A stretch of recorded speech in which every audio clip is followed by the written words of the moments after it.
Yeah, New York in the building. Stand up, baby. Yeah. Go New York, go New York, go. Say go New York, go New York, go. New York Knicks, baby.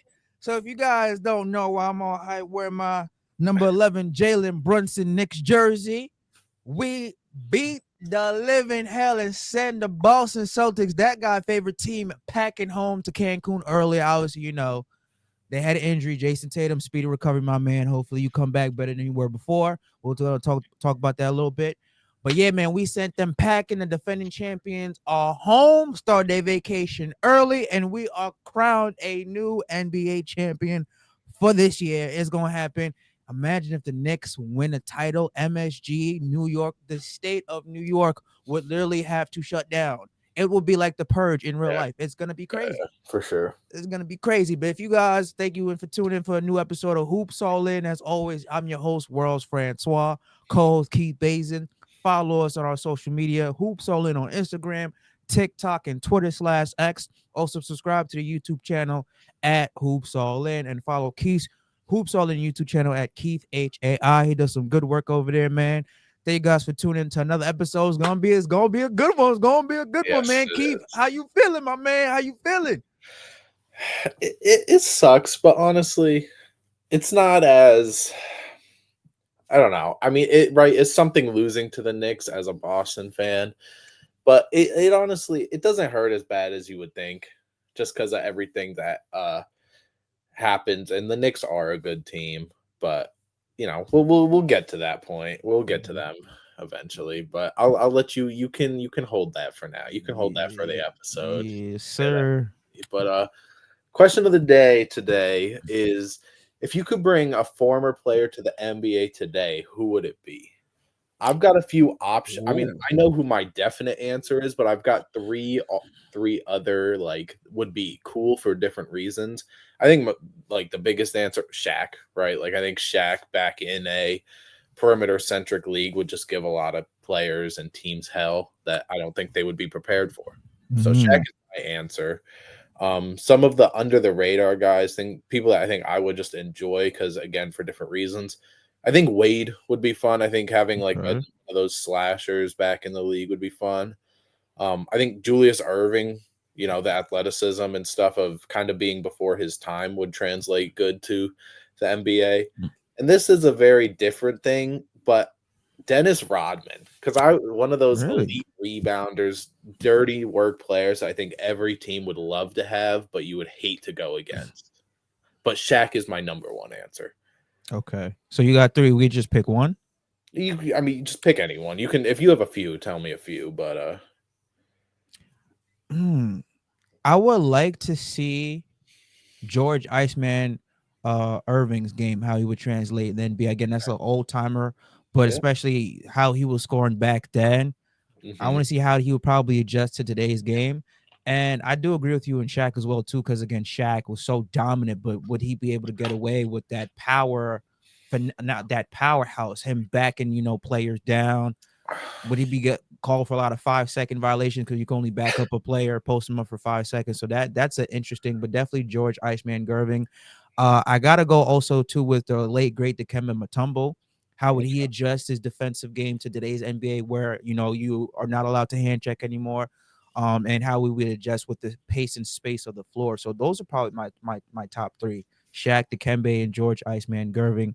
Yeah, that's those are yeah. good ones, man. I was also thinking of like a Hakeem as well, probably the best defender Mm-hmm. we've ever seen in the paint, Mm-hmm. too. But ultimately, I went with those guys. Those are good answers. Though. I wasn't expecting Gervin one though, so Also, maybe what about AI? I Imagine the thought of I handle thought of battles. AI. Yeah, imagine the handle battles with him, Kyrie, Steph.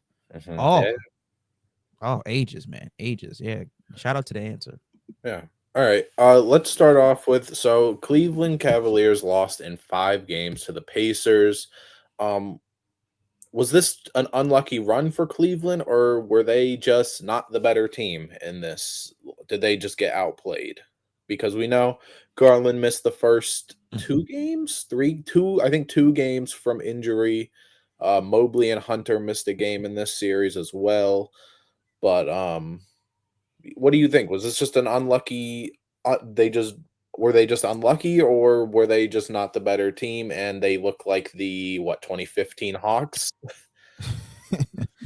I'm gonna throw a little bit more to unlucky because Garland was hurt for majority of the series. They lost DeAndre Hunter didn't play as well too. They lost Evan Mobley. So like I said, three out of the four top best players weren't available for a good portion of the series. So I think it just ran out of luck.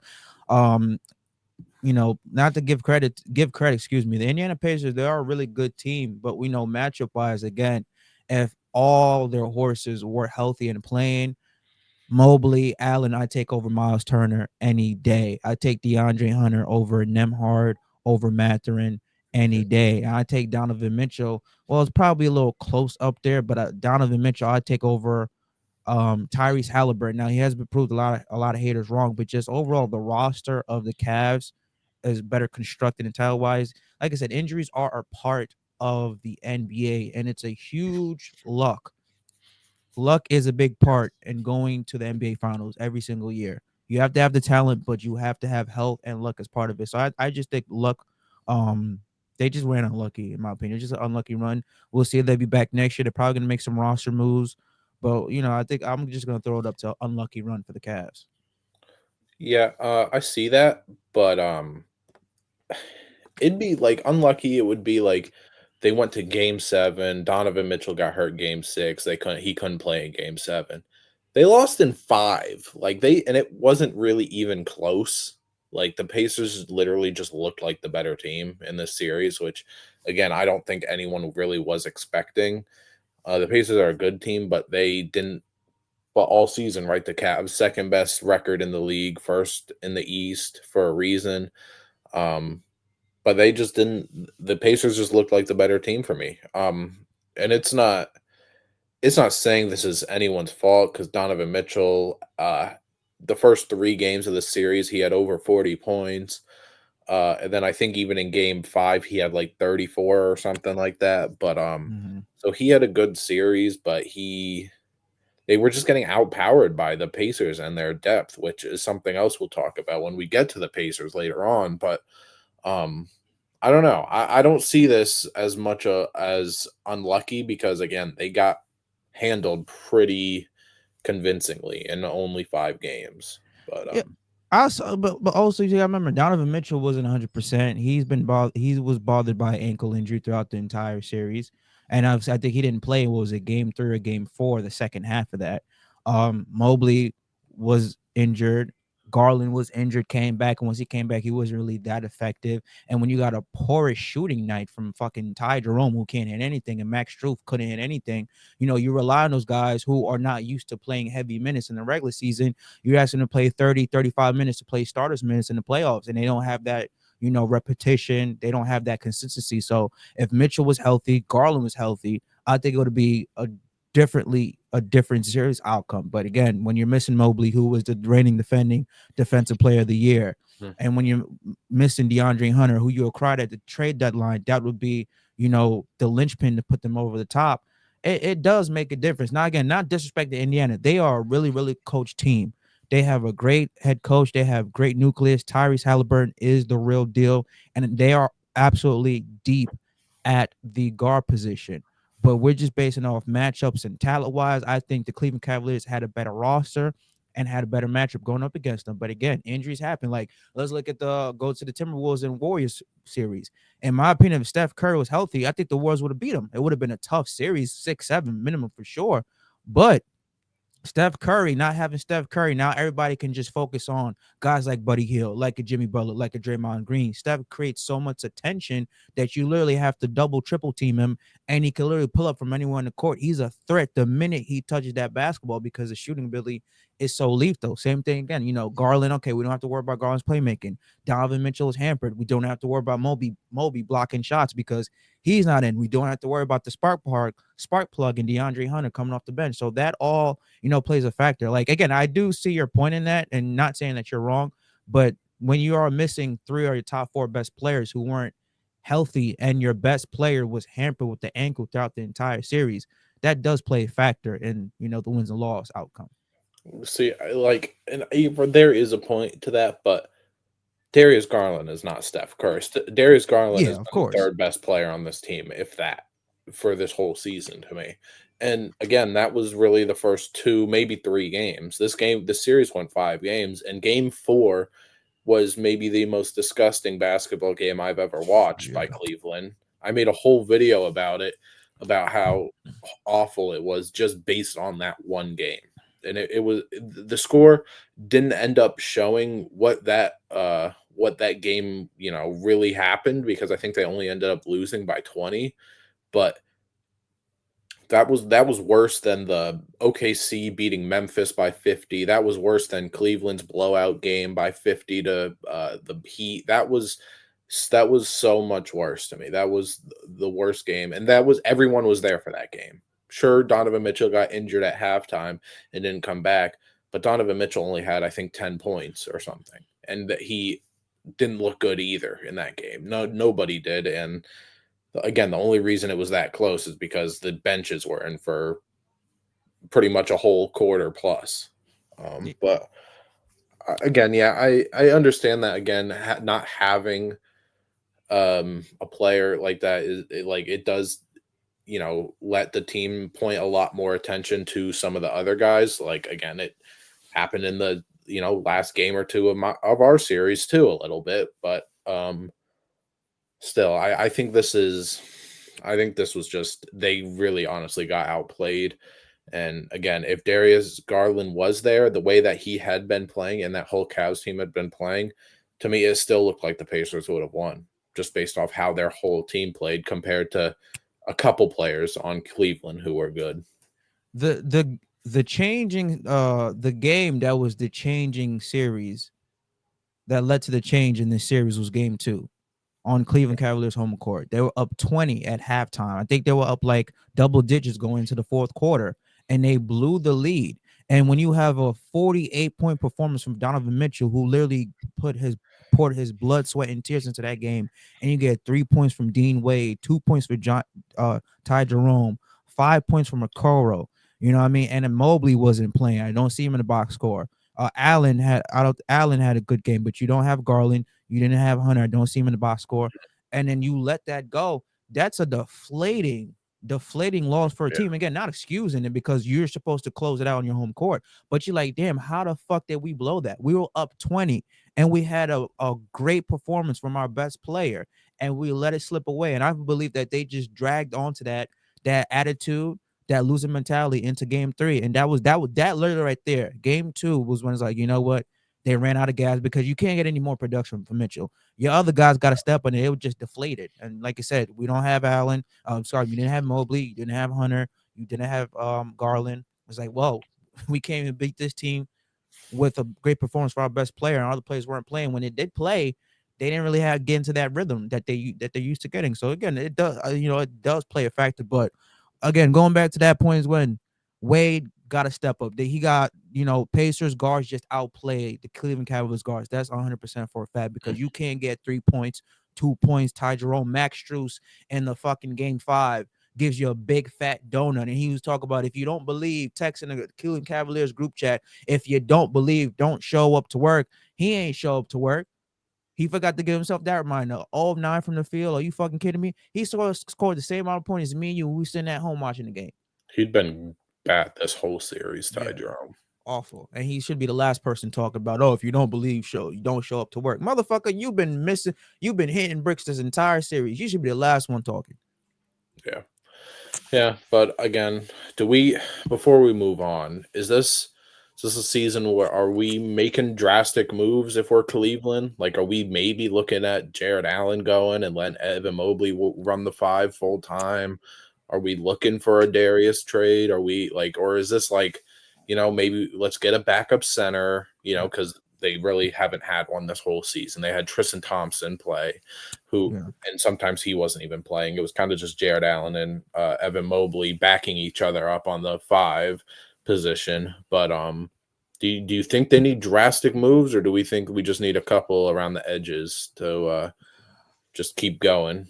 I just need a couple around the edges. You probably might have to take a serious look at possibly trading Darius Garland because you could get great value from him. Max Strus should not be back on his team at all. You probably take a look at Dean Wade as well too. for because of his performance in the playoffs. Same thing with Ty Jerome. So maybe you can upgrade a couple of your guards by trading those guards who gave you trash performances in that playoff series, and again, definitely a backup center too, because like you said, Tristan Thompson, he's he's on his last leg. He doesn't give you valuable production. He's only subbing in when it's a blowout. Same thing with James Johnson. So yeah, I think just minor tweaks.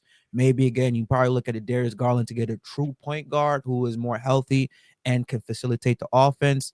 Maybe you could get a backup center along with them because he does have very good value in this league. We'll see, but yeah, you definitely got to keep that core, in my opinion, of Allen, of Mobley, and of Mitchell, and along with Hunter too. I think you're gonna win with those four, in my opinion. You would look at trading Garland before Jared Allen Yeah, I'll look at I'll look at trading Garland before Allen. Yeah, just because because of what you can get back, or because you don't like the fit. no, I think because what you could get back, because he's more valuable right now than Jared Allen. Because I think Garland's like what Yeah, 24, 25, just signed not too long ago, big something like massive. that. Yeah. Yeah, and he just was an all-star recently, so he's still young, still has not reached his full ceiling. I think you get a lot more for him, a lot more trade value for him than you can for Allen. Yeah, okay. I guess the way I'd been thinking about it was I would rather trade Jared Allen because of not because of what I can get back, but be more for fit. Because even though right, True. Jared Allen, Evan Mobley having the two bigs, it kind of I think it's going to start something back up in the league where double bigs is kind of coming, like we see Chet and Hartenstein, for Mhm. example. I mean, there's times right, Cat and Mitchell Robinson, Porzingis and Mhm. Horford, or it happens in for a lot of these teams now. But I think you let Evan Mobley take full time as the five. It'll be the first time that he'll play five in his season, but it's just hard. I always said, like I've talked about it in my videos, like point guards and centers of high caliber, like Jared Allen and Darius Garland, are some of the hardest positions to trade because Yeah. you pretty much every team pretty much has their point guard of the future and their center. And if they don't, like a Brooklyn or like a whatever, or like Mm. Washington, like they're going to probably solve that in the draft, or they've got someone on the back end of their bench that they're trying to develop to get there. So that's why to me, point guards and centers are really always the hardest position to trade when they are a guy that's like they're either if they're not like Luca, who obviously anyone will take Luca, or like a backup. I think those like one-time all-star slash above starting caliber guards are just going to be hard to trade. And that's why Mm. I think like we'll get there, but I think my Celtics will have a hard time trading Drew or Porzingis. Maybe for different reasons than Darius Garland, because our guys are much older than Darius Garland and Jared Allen. But Mhm. I think it's just gonna be hard to trade either of them. So that's why I haven't really given too much of my opinion on this team, because I don't really know what they do, because there's different ways right they can go. You think Darius Garland, I think Jared Allen. Some people will think, hey, all we need is a backup center. Let's keep the core four between Allen, Mobley, Mitchell, and Garland, because we were just a 60+ win team. So there's so many different ways that they can go, but that's why I just don't really know what they do. Yeah, it's going to be a long, a pretty interesting off season for the Cleveland Cavaliers for sure. Yeah, and speaking of a bunch of ways that they can go, what route do you think with the Celtics think the Celtics would go? The Celtics lost last night in 6 games. Tatum obviously is out for, they said, around 8 to 9 months, which would put him back probably around All Star, just after All Star break next season, if that at all. But what do you want to see? Do you want to see the Celtics, you know, because obviously we need to make trades. We know that we've talked about that the past couple episodes for money reasons. But do we trade, for guys that can keep us right back in contention, or do we take a step back and maybe we try and find like a hidden gem and try and develop some of the younger talent that we might get or already have? First I want to talk about the time frame you gave with Jason Tatum's injury. That's a year-long recovery from the Achilles. Kevin Durant, it took him a full year. Kobe took him a full year. Marcus Cousins took him a full year. Guys who tear their Achilles, that's a full year recovery because you have to get back. It's all mental Hmm. because if you once you plan, you push off, you're gonna be constantly thinking to yourself, is it gonna tear again? Is it gonna pop? So it's the mental hurdles that Tatum's gonna have to get over. So that's a full year long recovery. If I'm the Celtics, do not rush that man at all. He is the face of your franchise, and God forbid you rush him back and he tears that Achilles again because he overworks it, or he tells the other Achilles because he's overcompensating for that. So Mhm. if I'm the Boston Celtics, next year is a reset year. Do exactly what the Golden State Warriors did when they had Klay Thompson, who was battling injuries. Klay Thompson had the exact same injury. He was out for a full year with the Achilles and then out another year with the ACL. So he missed 2 years of basketball. Yeah. Do Well, what the Warriors did. You know what? We're not going to be good this year. Our star's going to be out. Jaylen Brown, the ball's going to be in your court, in your hands. You're going to be the face of the franchise. Go crazy. But I purposely try to tank. Like, yeah, let's get a good draft pick. Let's get our guy back. Gonna make some moves. Get rid of some, salary cap money because Holiday's not gonna be back on his team next year. Porzingis not gonna be back on his team next year. Hauser is not gonna be back on his team next year. Those are the three targets. If I'm Brad Stevens, should move off this team for salary cap reasons. And then try to develop your young guys. Maybe Peyton Pritchardson could get a bigger role. Again, reigning sixth man of the year. He may be moving to the star position and he see what he can have. Same thing with Derek Wright. The ball's gonna be in his hands more. So if I'm the Boston Celtics, next year is a reset year / tanking year. Try not to win as much games as you can, get a decent draft pick, and then come 2026, 2027 season, Tatum's going to be back 100% ready to go. He's going to get over that mental hurdle, excuse me.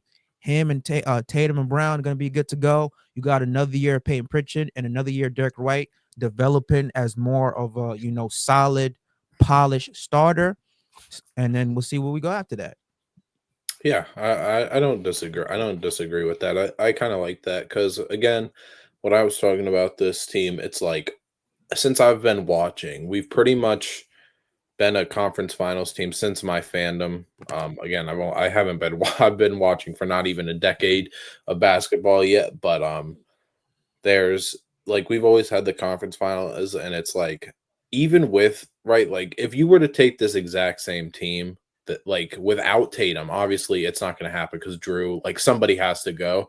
But if you took this exact same team and you had a whole season without Tatum, I really don't think I think the Celtics are a playing team. I bet like I because like Jalen Brown's a top 20 player ish, but he's nowhere near what Tatum does. Like in game 5, he had a great game. He almost had a triple double, but he's not doing that consistently like Tatum is, and he's not the playmaker that Tatum is. He's not even honestly the shooter slash scorer that Tatum is, and that's saying it's something because a lot of people don't like Tatum shooting or Tatum, scoring options, but I really don't think that this team is going to be a top of the Eastern Conference like they've been without Tatum. And I don't think people really realize that. They're like, oh, they're fine. They still got Jalen Brown. They still got whatever. But honestly, without Tatum, like it's not, people are going to see how much he really is worth if you're not a Celtics fan. And it sucks that tearing your Achilles is what's really going to open up people's minds to seeing what Tatum can actually do and actually appreciating what he's worth. But sometimes it's just how it goes. But I don't hate the going for a younger pick. I just checked, we do have our first round pick on protected next year. Um but yeah, I think you trade Drew, you try and get maybe instead of trading Drew for someone of a similar caliber, maybe you take two okay pieces, maybe a young guy that a team didn't really wasn't in love with, and maybe we try and get them to be good. Even the young guys we have on our own team, we try and get them to be real rotational players so we can see who is going to be a part of the future long term and not. But just like the Cavs, I think that there's a few different ways that the Celtics, new owners and general managers can do with this team. Um, and it just honestly, it's just if they believe that Jalen Brown can do it all by himself, which to me, again, I don't know how you feel about Jalen Brown, but he can't. I No, don't think he can. no, So, I don't think so either. And kind of go back to what the Boston Celtics did. I feel like they obviously they knew this was coming eventually down mhm, the line where they were going to have to trade away their key pieces that won them a championship. So that's why before they won the ring, they made sure that, hey, Porzingis, we're gonna sign you to a 2 year, $60 million extension. Hmm. 2024, Drew Holiday, we're gonna sign you to a 4 year, $135 million extension. Derek White, we're gonna sign you to a nice extension. I forgot his deal, but they make sure, like, what, we're gonna have to trade you guys, but we're gonna make sure you guys are taken care of financially. So, when we do trade you guys, we got the championship. You guys got the championship. You got the ring, and you also got the bag. So shout out to the Boston Celtics organization for doing that. It's not like they just acquired those guys and it's all right. We're gonna eventually just trade you after we use you to get the rings. Like, no, we know this is coming down. We're gonna make sure that you guys are taken care of. And I just saw Derek White. His deal was 4 years, 70 million. So they made sure that those potential trade targets were taken care of financially. So that's a big, huge W for the Celtics franchise and for Brad Stevens. Yeah. Um. Next, we've got are the Golden State Warriors done? Do they need to make drastic moves to get back? And when I mean drastic, I mean trading like everybody except for the top two. Uh, well, obviously Steph's not going anywhere. He's the face of the franchise. You're not getting rid of Butler. You just acquired him. He signed an extension along with the trade. We all know they're not getting rid of their headache, Draymond Green. They're gonna move on from Kaminga, or Kaminga's gonna move on for them. He's not gonna be back on his team next year. You maybe probably look at trading Brandon Pazinski or maybe Buddy Hill. You get value from those guys, even though they had pretty good seasons with the Warriors, but I don't see any other moves that the Warriors can make to get a big value outside of Kaminga. Now they're gonna get a lot for Kaminga because when he played, the little minutes that he played, and when he had to play over 30 minutes when Steph wasn't playing, this man looked like the best player on the Warriors. 30 points in what, like 36 minutes. And we're like, what the fuck is Steve Kerr doing not playing this young talent? I don't know if Kaminga says something to him. I don't know if Steve Kerr is holding some type of grudge against Kaminga, but there is no reason to sit a 22-year-old who shows so much potential. And when you do see him play, when you finally put him on the court, this is what he does. You're hindering his growth. So Kaminga, they're gonna do a sign and trade for him because I don't think he wants to stay anymore, and they can afford to keep him. You're probably going to get a good amount for him, whether it's draft picks or maybe another impact player who is a perennial all-star. But other than that, I don't even think that move is going to be enough for them to compete for an NBA title because Draymond's only getting older. Steph's only getting older. Butler's only getting older. This is a young man's game. So in my opinion, I do not see any other big moves that they could make outside of Kaminga to say, okay, you know what, the Warriors are back in the championship title picture. Yeah. So I saw a couple days ago that Steve Kerr said that he did not like that when Jonathan Kuminga was playing, he was looking off Steph Curry. But the thing with this that's gonna like, which I guarantee is gonna happen, and um I don't know if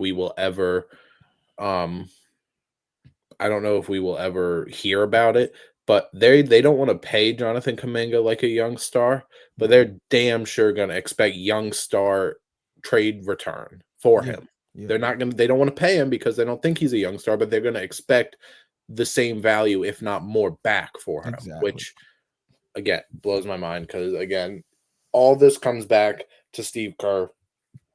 And again, you know how I feel about Steve Kerr. I don't like. I said last episode that he should get fired. Once they start this whole new like going young and rebuild thing, he should be out the door. I don't care what he did. They need to start fresh. Like whether that's when Curry retires, when Draymond, whatever. Once they're gone, he's gone too. Yeah, Um, but yeah, they're not trading Curry. They're not trading Butler.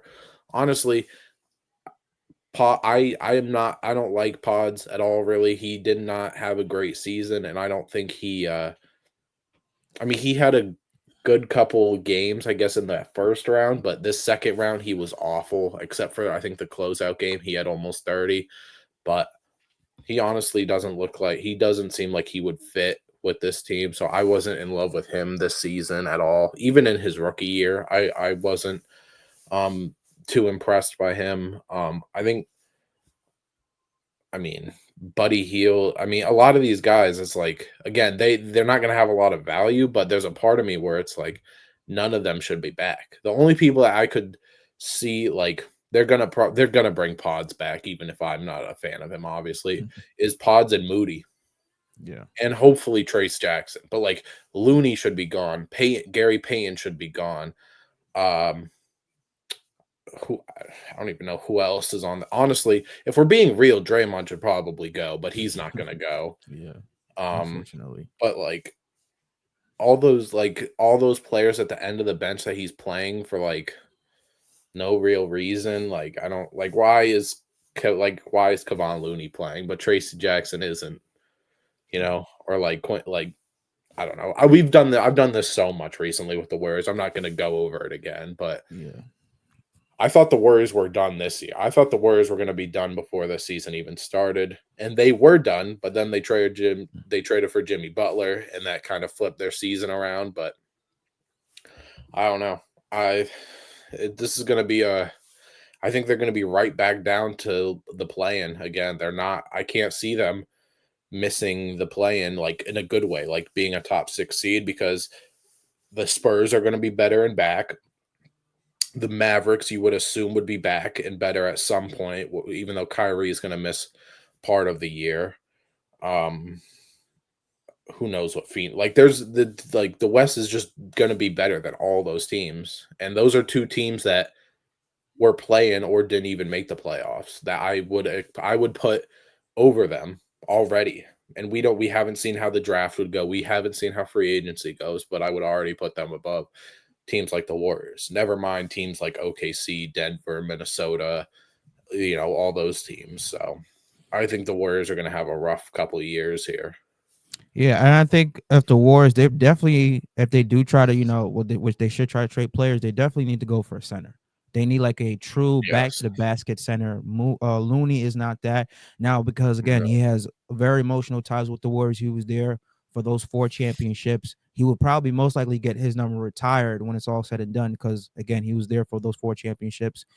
They need a back to the basket type of player. Now, who can you go in the center market that'll be enough for the Warriors to get back somebody like that? Looney, in my opinion, may not be enough. Maybe they package Looney and Kaminga and Brandon Pizzinski for a player like that. They definitely do Jared need a Allen. stretch four. You know, well, I don't. Well, yeah, Allen, in my opinion, is more of a defensive guy, rebounds, Oh yeah, yeah, block yeah, shots, for but I'm sure. not like a back to the basket guy where you could just throw it and he'll Oh, get you. Like I don't like a think they would ever do that though when they have yeah. Curry on the team, But it's because Curry, they're going to build everything around Curry. They're not going to build everything around their center unless they're acquiring Jokic or Anthony Davis or some shit like that. They're not going to yeah. ever have they're never going to shift their offense while they have Steve Kerr and Curry on the team to be, oh, now we're just a back to the basket, slow paced, you know, team that doesn't shoot. So, Well, because I but say I that think because go Steph ahead. is getting older. Steph's going to be 38 next year. You Hmm. can't put Yeah. defenses are going to double, triple team him because he's literally a threat the minute he touches that basketball. Steph's Yeah. getting older, so he's going to start to break down eventually. Father time's undefeated. So I say like a back to the basket type of player at the 4 or the 5 that could take some of that offensive load off his plate. Now, again, you have Jimmy Butler, but Butler's like 35, 36. So he's like, yo, when Steph Curry's out, it was like, well, we just going to double Butler too because Draymond ain't going to do shit. Hmm. Butler, Brzezinski, if he's on the team, he ain't gonna do nothing. Moody ain't gonna do nothing. So that's what I mean by that. Now, again, what centers are there available or fours are there available? I don't know. This is a pretty. It's not like the old NBA. Maybe they could get maybe a Nikola Vucevic from the Chicago Bulls. I think he'd be a nice fit. Maybe a Valanciunas. You could definitely get a Valanciunas for a Looney swap. I think, in my opinion, I think it'd be a better offensive fit. Maybe Nurkic from the Hornets. So Yeah. we'll I don't see. know. That again, there's so many of these teams. It's like you don't have the answers for. Yeah. But the last series that's still going on, Game 7 versus OKC in Denver, is Sunday at 3:30. Um, Why is that game at 3:30? Sunday. Why? Why? Oh, What do you mean? that should be a night game. Game 7, man. That should be 7, 8 o'clock. What the is that game on ESPN? I think it's ABC. Oh, So okay. yeah, Okay. Why is ESPN fucking scheduling these games or the NBA scheduling these games, these important games at early in the afternoon? That should be a night game. But hey, I don't run the league. I'm Uh, sorry, I didn't mean to interrupt. I thought like Game 7 should be a night prime time game, not a fucking three yeah, thirty in the I afternoon see game. that, but I mean, it's the only game of the day, and you want to have it like I don't know. I mean, I hate when shit starts at like 10:30 or something. So, Yeah. but yeah, who? I mean, I still pick OKC. I think OKC is the better team. I can't imagine. I can't imagine a world where we don't have any of the 360 win teams in the conference finals. No Celtics, no Cavs, no Thunder. If that happens, then this ring can go to literally anybody. Mhm. Like this ring could go to literally anybody. I think no matter what though, and we'll talk to. And obviously we're not there yet. We haven't seen how these teams will play against each other. But if I was to pick my finals team already, it would be any whoever makes it out of the West. I liked all the. I like pretty much. I like OKC and Minnesota over Indiana and Knicks just as a whole. Denver. I think if Denver makes it, I think I would probably take the East teams over Denver. But if it's OKC and Minnesota, I would probably have both them teams over in the finals. But again, we're not there. But I think OKC. I think this has been such a weird series because Shea and Jokic have not played like MVP candidates. Like it's so like Denver. We've talked about all playoffs about how their defense really isn't good. Their defense has been pretty good in this series. OKC's offense, right? Shea is the best scorer in the league today. He hasn't looked like it's just been a super weird series. So honestly, Denver can win, of course, but I don't really know. I mean, I'm picking OKC though. Yeah, I'm gonna agree with you. I still picking the Thunder. Again, they were the number one team in the entire NBA. And you mentioned, Shea and Jokic have really been the best players, even though, besides game 5 and 6 when Jokic had like 44 points and Shea dropped back to back 30 plus points games, like we've seen real MVP the MVP battle late in this series, or obviously earlier in the series. They start a little bit slow up to fan expectation. But yeah, I think, listen, Jokic is the best player in the game. I do not. They have championship experience. They know what it takes to win. They've been there before when their back is against the wall and it's a do or die situation. My only concern is that the Thunder have never been there before. They're young. Mhm. I don't think they like have they even been to a game 7 with this core group before? I don't think so. So hands are gonna get sweaty, palms gonna get tight, back, they're gonna be a lot of nerves going there.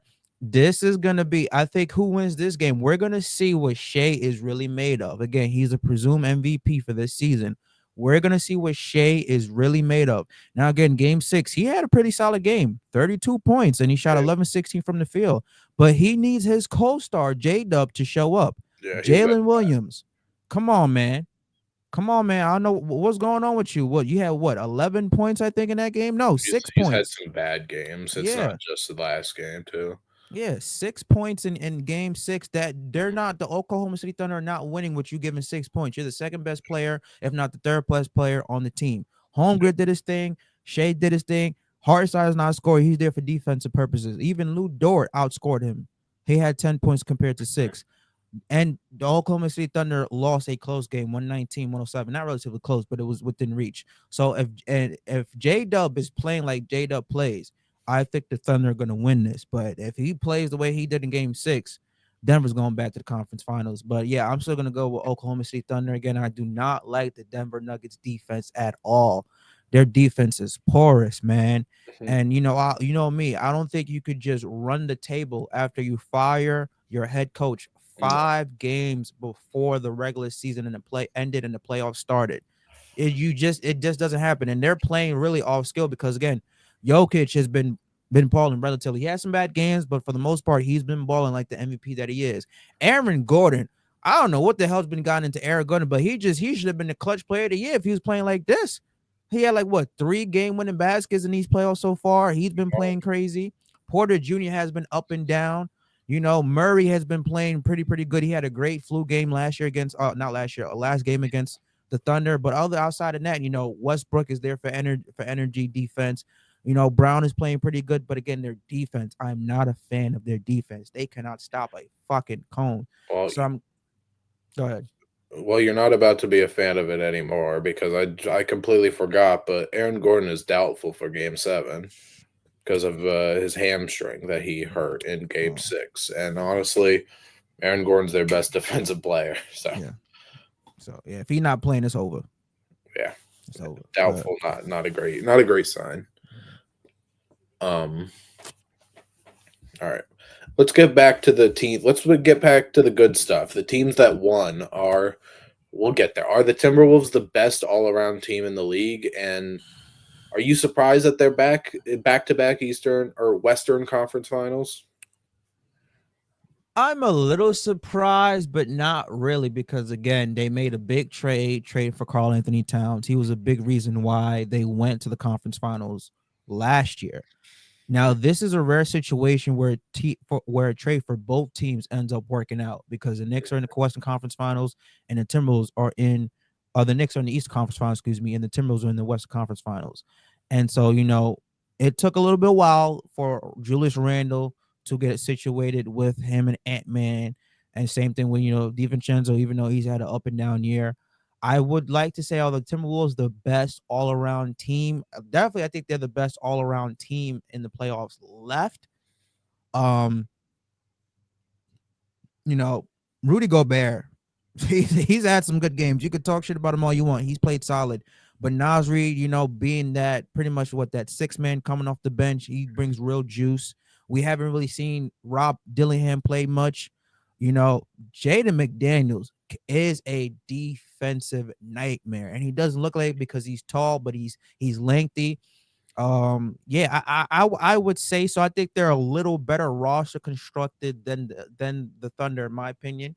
Mm-hmm. Probably just a step below, but I would say second. I would say OKC's first, and then Minnesota second. I'm gonna change my answer. The Thunder are the best all around team roster wise, and then the Thunder, and then excuse me, the Timberwolves are the second. But kind of surprised that they're there, but not really, because again, we just had to wait and see how that fit with Randall would fit with Edwards. And Randall was like, hey, well, I used to be a 20-point night scorer in the Knicks, and he, was the face of the franchise. He was the number one option, and Brunson took over, and he was left in the shadows. And so he had to accept playing that second role, being that Batman, and he finally started flourishing that role.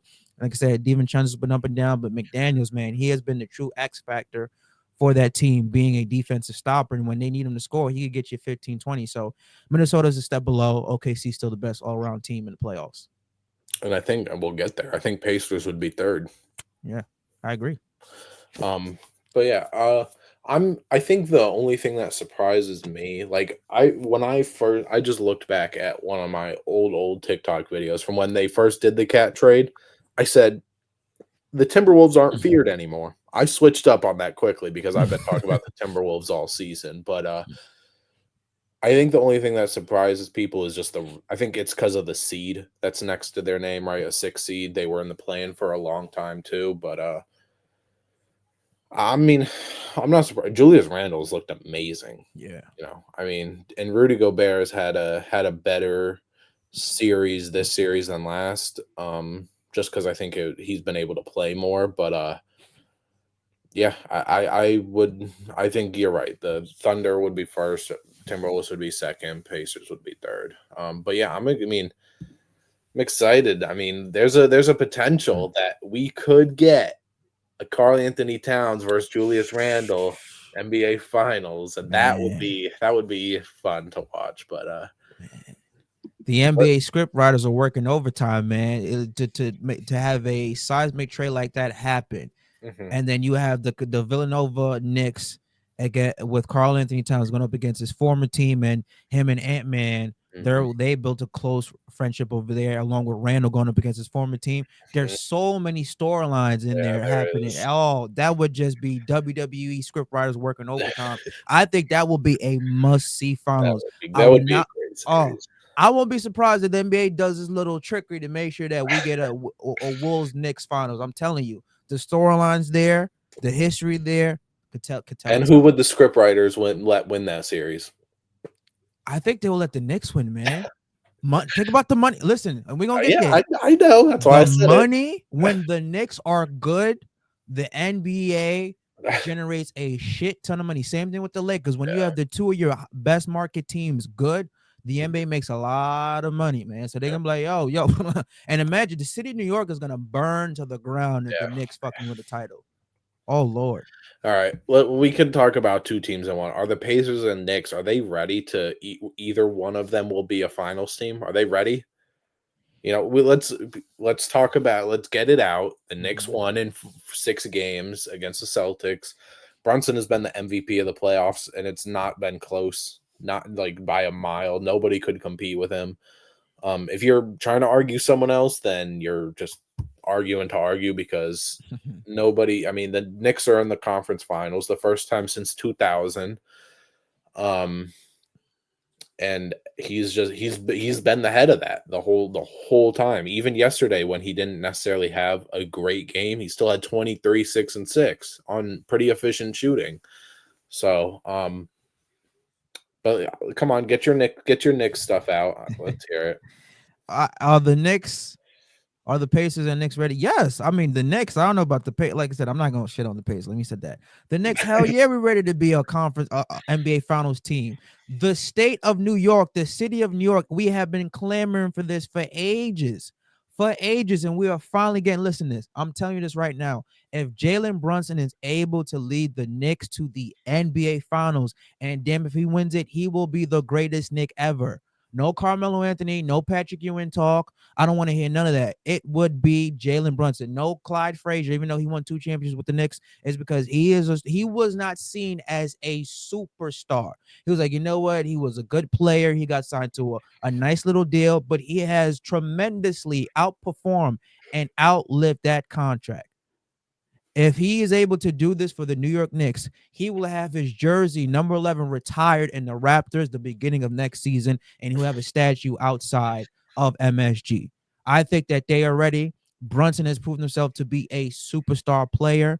They have wings, and this run that the Knicks are on save Tom Thibodeau's ass from getting fired because That's it.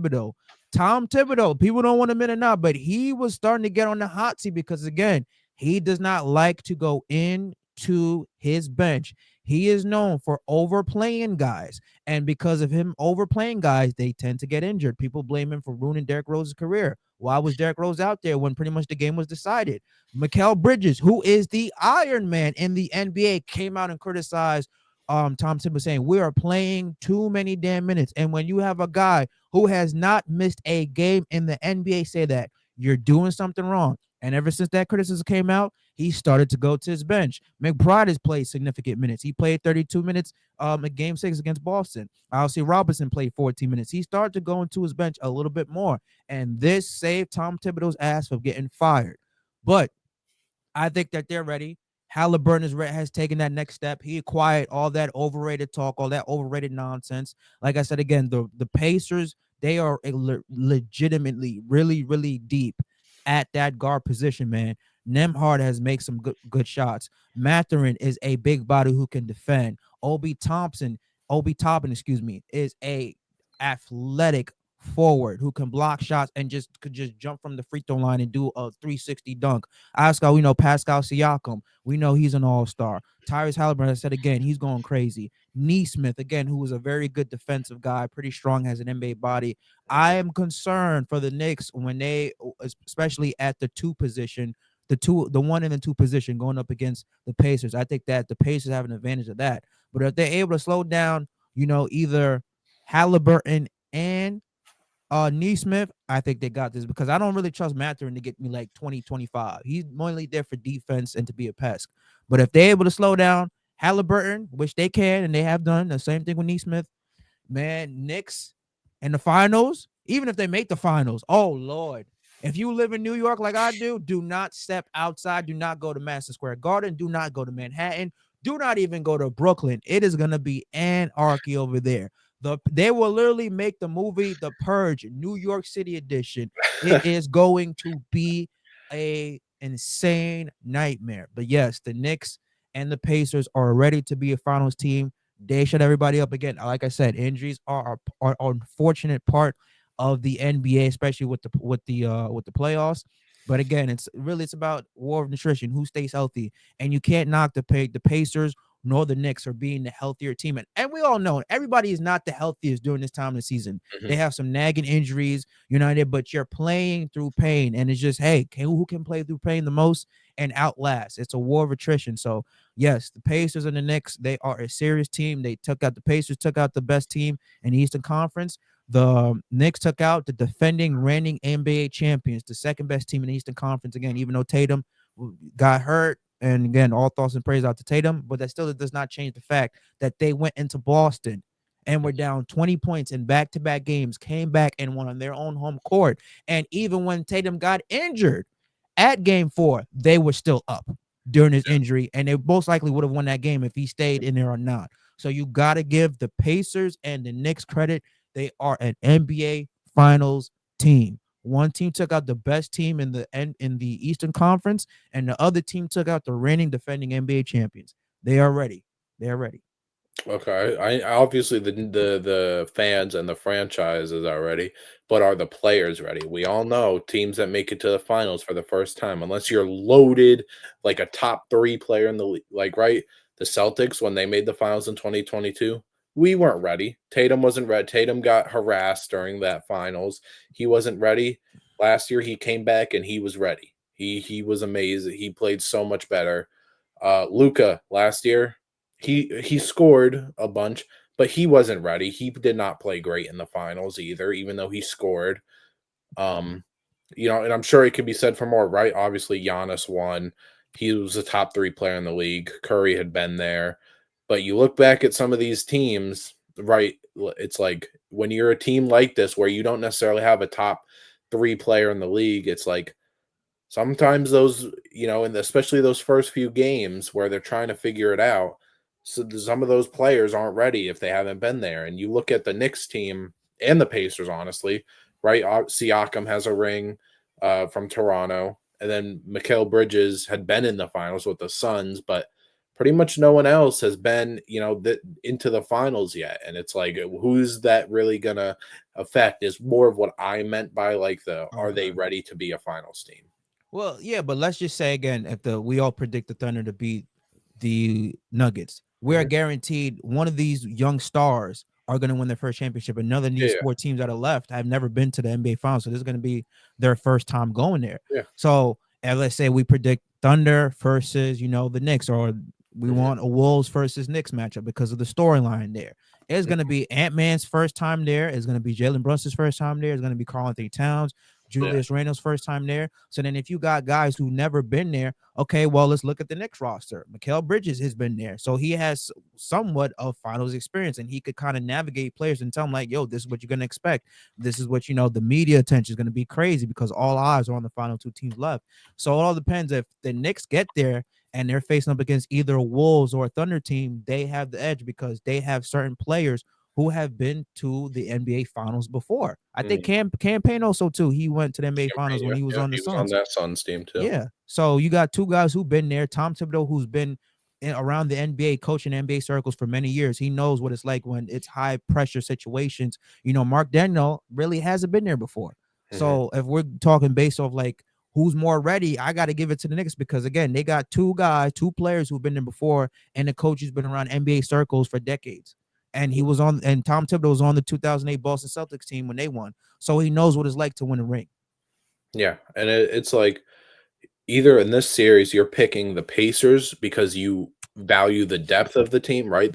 Some of the best depth in the league, or you're picking the Knicks because you believe the star power and the higher caliber role play. Like right, like Brunson and Cat are both better than Siakam and Halliburton. Mm-hmm. But then you talk about also the high caliber role players, right?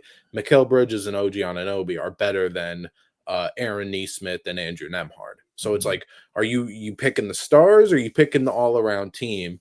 And when I was talking about this, based off what we've seen in recent history, the stars aren't the thing anymore, right? Like the stars obviously are the biggest part.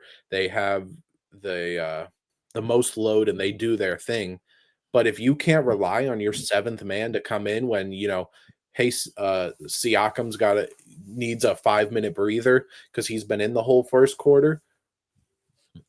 I can't say the Knicks have that. The Knicks' best bench player is a guy who shoots 34% from the free throw line. And then like right, we've talked about Deuce McBride, but he hasn't like he's gotten sunburn. He's playing a little bit more, but even in that game 6, Mikal Bridges and all of them were in with like 4 minutes left in the game, or like 5 minutes left in the game. That's when they put in PJ Tucker. That's when they put in Tyler Kolek and all those guys. But so my final prediction is I'm going with the all around depth, and I picked Pacers in 7. Mm. It does not mean, I've said this before, when I pick a team in 7, that means it could easily be the other team as well. I'm not saying the Knicks have a huge chance in this series. If I was to bet on it, I would probably bet that the Pacers are the betting favorites, or not the Pacers. I would bet that the Knicks are the betting favorites as of right now.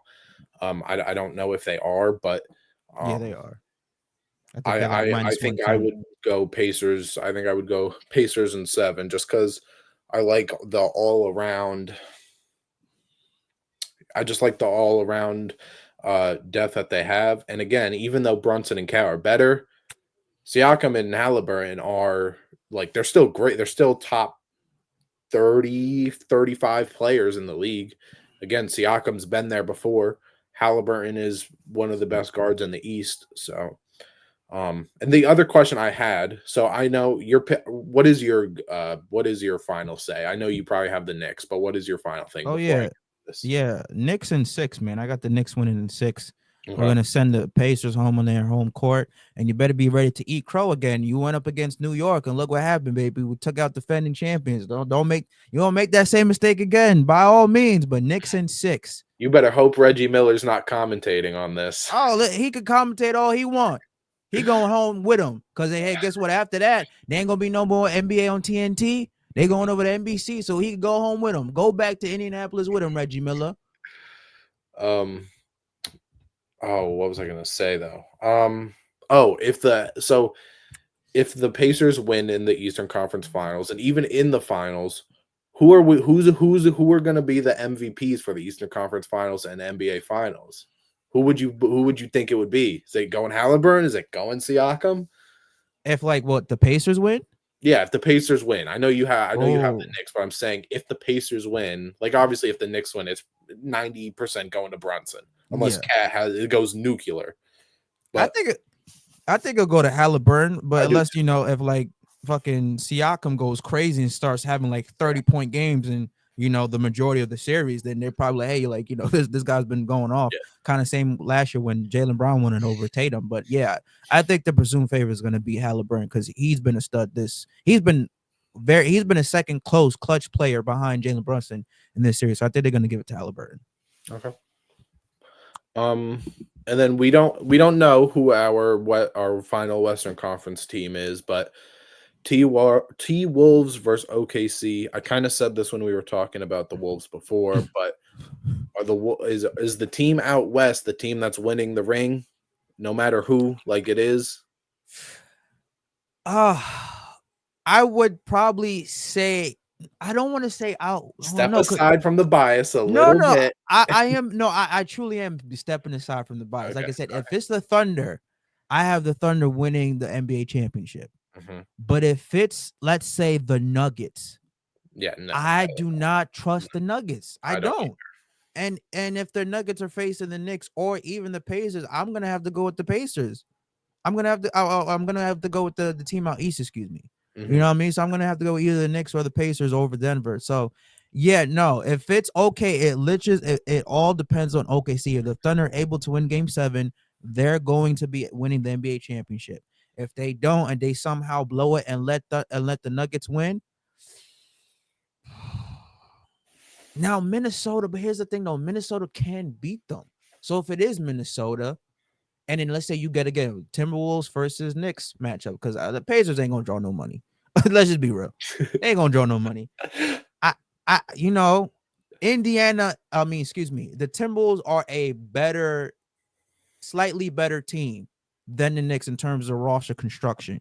But again, I feel like the NBA, we got people, we got to be real for a second. The NBA is an entertainment business. We saw how they rigged the draft lottery. They will have referees in place to make sure that the Knicks win because that would generate them a lot of money. I'm telling you this right now. If the Knicks are going to the NBA Finals and they're not facing the Oklahoma City Thunder, they're facing the Timberwolves, they're going to make sure the Knicks win.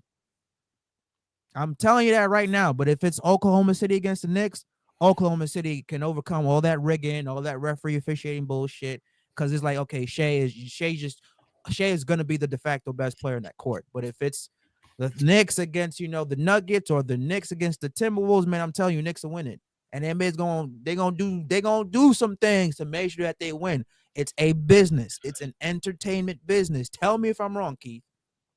It is, but if I'm being honest, if the conference finals out west is OKC versus Timberwolves, no matter who, I'm picking the West team. I'm picking whether You if pick the wow. if OKC advances, I'm picking them in the finals. If the Timberwolves advance, I'm picking them. No matter Wow. who would they play, the Pacers or Knicks. Again, I think you talk about right like OKC and Minnesota are two great teams. They're going to probably beat each other up. If it's OKC Timberwolves, I could see this going. Honestly, it could probably go 7 again, Yeah. if I'm being honest, just Yeah. because Minnesota's that good defensively, and so is OKC. If it's Timberwolves versus Denver, I would pick Timberwolves probably in 6, just because they beat them last year. They do look different, but I picked the Timberwolves, but I think that the I don't think that the Eastern Conference team would be favored in a series in the finals unless they are playing Denver. Maybe they would be against the Wolves because higher seed and all that. Mm-hmm. But to me, I'm not picking the East team to win unless Denver makes it back to the finals. Mm. If it's the Timberwolves or Denver, I'm picking the East team. But if it's the Thunder, I'm picking the Thunder. I'm picking the West team. Uh-huh. It's okay. I'm OKC ride or die, and that's coming from a Knicks fan. All right. I'm being objective. That's all right. Um, and then last topic we got here. How do we feel about shortening the NBA season? It's come up a lot. I hope we have the same answer. Yeah. I'm gonna say absolutely no. You are gonna have less basketball and the same injuries. Yes. The same. It is not proven that if you shorten the season to 65 games, there's not going to be an Achilles tear, or there's not going to be a broken leg, or there's not right like that proves nothing. And I watched a thing with Adam Silver a few weeks ago saying that they don't they have seen no data that says that players get injured more late in the season. They actually get it because they actually get the most injuries in the beginning of the season because there is such a long break. You go from June to almost November, no like no NBA other than preseason. Like last year we had the Olympics, but like the finals end like mid-June, mid to late June, and then you go July, August, September, and then almost all of October without NBA, without basketball. And obviously these players are training and doing everything, but they're not playing 5-on-5 every other day. They're not, they're doing one-on-one things with their trainers, they're doing weightlifting, they're doing whatever. And I think you shorten the NBA season. If the season gets shortened, especially that much, like to 60, 65 games, it's going to mess with the records of all. Yes. Like, you're literally going to have to start from scratch. Yes. You're losing like all the records from scratch. You're losing so much money when you just signed a new deal with Amazon, NBC, whoever else.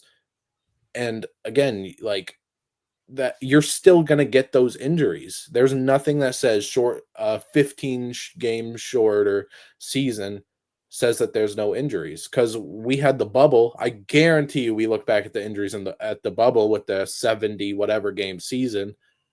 There was still people that were out with season long ending injuries or 4-month long injuries or whatever there is. But go ahead. Yeah, anybody who talks about shortening the NBA season is a fucking moron. You don't know basketball. You have never played a competitive sport a day in your life. And I made a video about this on my own personal TikTok. I said the problem with the injuries is not going to be fixed if you shorten the NBA season. The problem is the NBA playoffs. The NBA needs to extend breaks between playoff games. That will limit the injuries because I said again, injuries like an Achilles, like a hamstring, a ligament, or a muscle are due to fatigue, overuse. These teams are playing every other night, every 48 hours. I think they should give, instead of playing every 40 hours, have them play every 72 hours. Give them a little bit more of a break because outside, when they're not playing, they're getting on the plane, they're getting treatment, they're also practicing. You're still using those muscles. And when you do not have adequate rest time, especially when the NBA playoffs start, there's a heightened level of intensified basketball compared to the regular season to the NBA playoffs. People have to understand this. Players do not go hard all 82 games because they know it's a marathon, not a sprint. You're trying to get to the playoffs as healthy as possible. When the playoffs start, the intensity factor ratchets it up.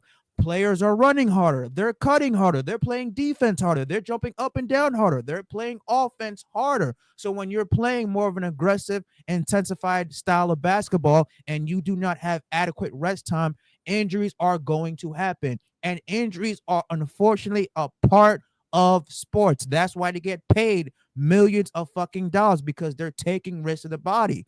But for people who want to say, well, if they shorten the NBA season, these injuries will stop. Achilles can go at any given time. There is no warning sign for the Achilles. You might have some neat Achilles tendonitis or some microscopic tears in your Achilles, but that's going to happen when you're running up and down the court, putting that much pound on your lower extremities. It's unfortunately a part of the game.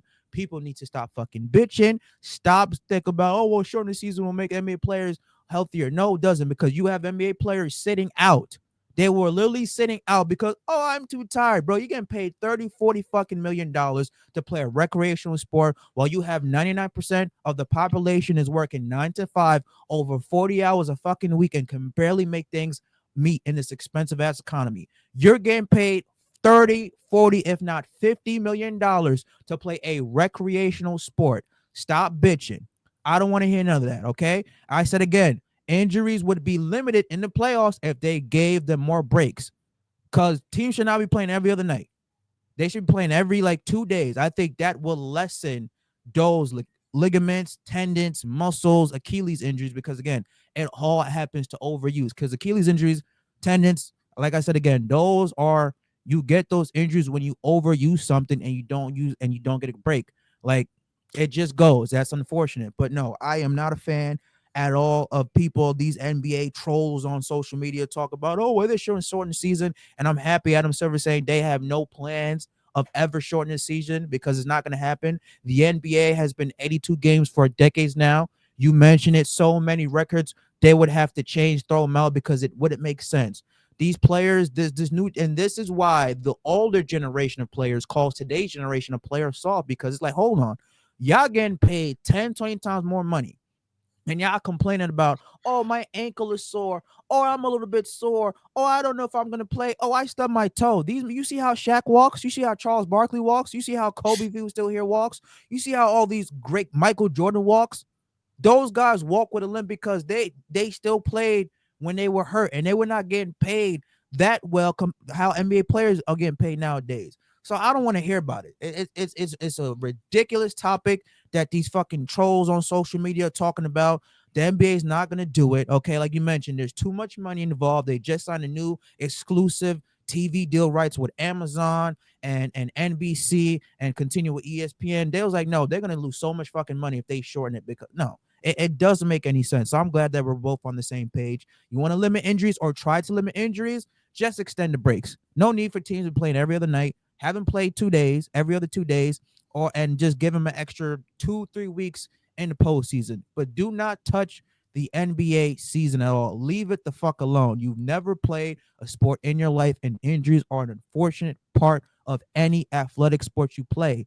That's why you're getting paid millions of dollars. You know the risk. You know the risk. Just shut up and play. You people who've never played a sport, Continue to be at home, living in your mother's basement, jerking off the porn, and coming up with all that bullshit. I don't want to hear it. I'm so happy that we're both on the same page with this. It's a stupid topic for people to even brought up. And I'm sorry I went on a rant, but I said the same thing on my TikTok. I'm like, you people are fucking morons to think Yeah. about that. And it's not supposed to be easy to win a Yes. ring or to get to the playoff. Like that's why a new team has done it every year. That's why they're like it is it's truly it's ridiculous. And honestly, the people that they're saying these for the play, like they're saying, oh, Joel Embiid, so he's hurt. These guys, they're not even playing 60. They're playing like 30 games. Yes. They're not even like getting close to that. So that's going to do nothing. You're just going to get less games, less money, but you're going to have the same exact injuries for just again for no reason. And again, there's nothing that says that there's not going to be the same injuries when there will be. It's not it honestly is not going to help anything. And you said with the breaks in the playoffs, I honestly don't think that there's even anything wrong with that, because in the early rounds, right, people were complaining about the who went to game 7, like the Warriors went to game 7 with Houston, and Mhm. then 2 days later they started their new series. Win your series quicker. When everyone, all the Warriors fans in the world were talking about how Houston is frauds, how they're such an easy series, they shouldn't be here, and you almost let them come back down 3-1. They push you to game 7, they beat you up, and then you come back and then you get handled in 5 games. Now, granted, sure, you didn't have Curry, but you still lost, and that's not the Timberwolves' fault. Like, and honestly, that's only for the beginning part of the playoffs. Game 1 for the Knicks and Pacers doesn't start till Wednesday. The game just ended yesterday, Friday. The first game isn't for another 4 days, so it gets more stretched out when there's less teams back, because this is where you aim for. Now, hey, the Knicks and Pacers, whatever. Josh Hart got elbowed in the face. He can rest his face for the next 4 days. The Pacers, they have rest for the next 4 days until Wednesday, and then I mean, the game that happens tomorrow on Sunday, I can't even see when their game 1 is. So that means it's at least after Wednesday, and so they'll have at least 4 games too. So honestly, I don't think there's a issue with it at all. And like I said, it's not supposed to be easy to get to this point healthy and to win. We've seen there's everyone goes through injuries during playoff time, and again, it's not going to help unless you say, okay, we're done with the best of 7. Maybe we go to best of 5 for every series, and then guess what? You're still losing money, because most fans that aren't diehard fans like us only watch in the playoffs. And if you're taken at max 2 games away from every playoff series, you're losing more money. So I don't know. Yes, I am, like you said, I'm glad we're on the same page with that, because that's one of the most ridiculous conversations I've heard. And like you said, I'm glad Adam Silver pretty much shut that down.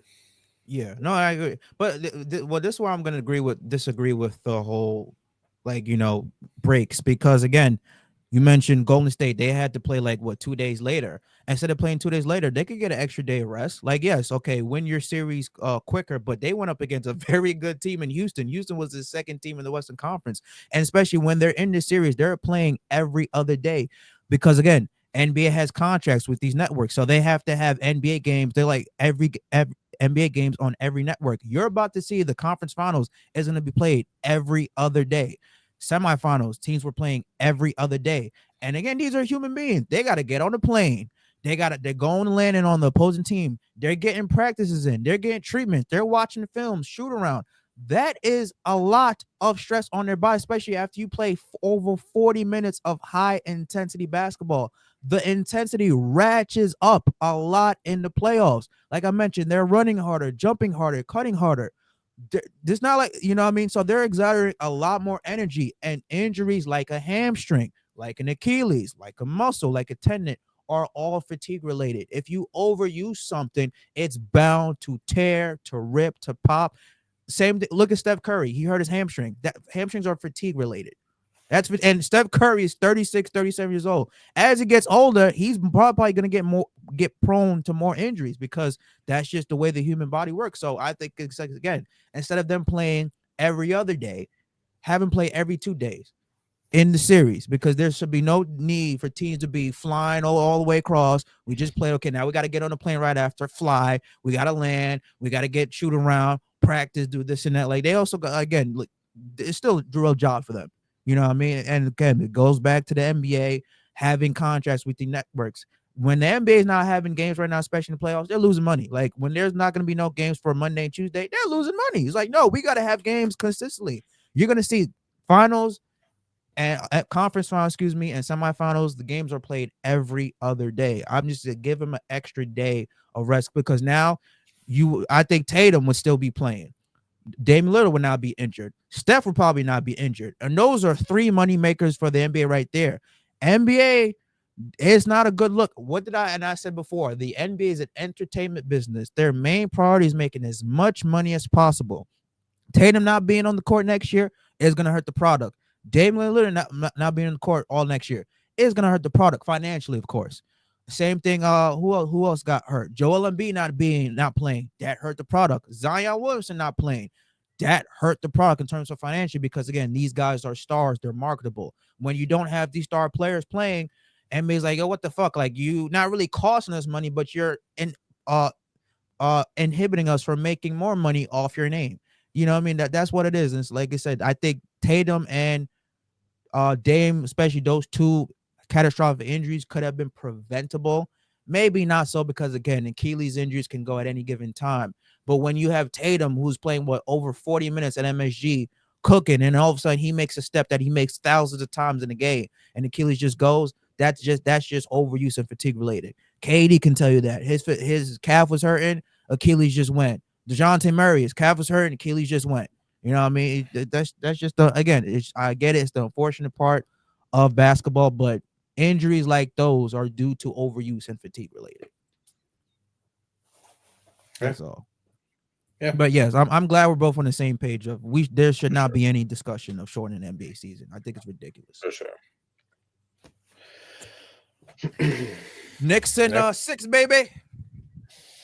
We'll see. I guess I got to be a Pacers fan from now. Oh man, now you just hating, man. I'm playing. I gotta hold on. I gotta take this boy out. Yeah, baby, gotta get that right here. He gonna get a statue. This man right here gonna get a statue outside of MSG. All right, so let me go back to that. Hold on. You said he's the best. Also, too, I don't know if you guys know or knew. Wait, as I put this back on before we head out, I got this jersey for free because I'm struggling. Hold on. God damn it. There we go. So I don't know if you guys know this, but I got this jersey for free because last year I did a little modeling shoot for the New York Knicks and the Rangers. And people who don't believe me, I'm gonna show you a screenshot. Let me go off my Instagram. Well, you find that. I will say, when I heard that the Brunson would be the best Knick if they win, I originally said that too. But man, Willis Reed's a 2-time Finals MVP. Walt Frazier was on those 2 rings. He would be over Ewing for sure, and like Melo. But is he's over those 2? Yes, because it's been a long time. Yeah, they won in like the fucking 50s, man. Yeah. We had the population wasn't alive back then. If they win now, he would end the drought. So yeah, I found this off my this is on one of my highlights. So yeah, I'll show you guys. Let me see if you guys can see. So this is in my reel, right? So that was like what, 2 years ago, 2023. All right, so that's me behind the scenes. So yeah, you see I'm in the Rangers gear or Rangers hoodie. You know, we got the I don't know if you guys could see. Yeah, see, that's me in the Rangers hoodie, right? Yeah. I got to redo my hair because I had the nice hair back until I trimmed it because I had some split ends. You know what I mean? Got to keep your hair healthy, guys and women. I don't know if you can see his little glare. That was day. We had 2 days. Yeah, that's your boy. That was on the website. Yeah. You see, I was official in that jacket. Come on, man. Stop playing. Hold on. Yeah, wait to that. Come on. We got more. That was on the official website too. You see me down there? You see that was, yeah. Hold on, there's more. Oh yeah, look at that. I think that's the Rangers jackets of the Knicks, something like that. Yeah. Look at that Knicks swagger, baby. Stop playing with your boy. Look at that. Somebody was watching me and it was like, "Yo, is that you?" I said, "Yeah, that is me. You want an autograph?" Yeah, look. Crazy, man. I don't know if I got any more. Yeah, that's it. So yeah, and then after we was done, they was like, "Yo, you guys could pick a jersey or a jacket or whatever," because we was we did our thing. And I said, "Yo, get me a Brunson jersey, man. If I go to the next game, they know what's up." Because I'm like, he ain't gonna get traded. I said they had Randall jersey. I said Randall might get traded. Let me get the guy who's probably not gonna get traded. So yeah, that was a little backstory to that. There you go. All right. But yeah, man, that was a good episode, guys.